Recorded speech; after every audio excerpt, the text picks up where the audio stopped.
আমরা বিশ্বাস করি শান্তি ও উন্নতির জন্য ঐক্য অপরিহার্য। আজকের এই দিনে আমাদের সবার কাছে কিছু গুরুত্বপূর্ণ শিক্ষা আছে। প্রথমত, আমাদের সত্যের পথে অটল থাকতে হবে। দ্বিতীয়ত, অন্যায় এবং অবিচারের বিরুদ্ধে সাহসিকতার সাথে রুখে দাঁড়াতে হবে। তৃতীয়ত, সকলের সাথে সৌহার্দ্য, সহমর্মিতা ও ভালোবাসার সম্পর্ক গড়ে তুলতে হবে। আমরা যদি শ্রীকৃষ্ণের এই জীবন আদর্শকে নিজেদের জীবন ধারণা করতে পারি, তবে শুধু ব্যক্তিগত জীবন নয়, আমাদের সমাজ ও রাষ্ট্র হবে আরও সুন্দর, শান্তিপূর্ণ ও সমৃদ্ধ।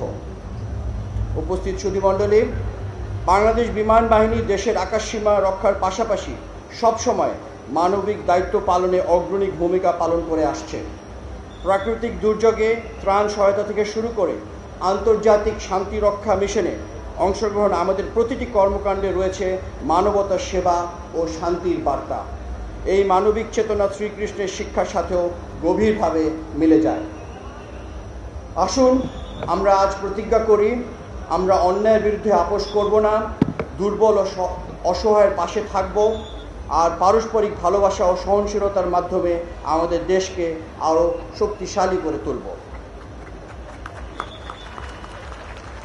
পরিশেষে সৃষ্টিকর্তার কাছে প্রার্থনা করি, তিনি যেন আমাদের হৃদয়ের সত্য, ন্যায় ও মানবতার আলো প্রজ্বলিত করেন, আমাদের জীবনকে শান্তি, সৌন্দর্য ও সমৃদ্ধিতে ভরিয়ে দেন এবং আমাদের প্রিয় মাতৃভূমিকে সদা সমৃদ্ধ, ঐক্য ও মর্যাদার পথে এগিয়ে নিয়ে যান।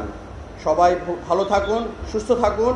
মহান সৃষ্টিকর্তা আমাদের সহায় হন এবং পথপ্রদর্শক হন। উৎসব ধর্ম যার যার, উৎসব সবার। ধন্যবাদ।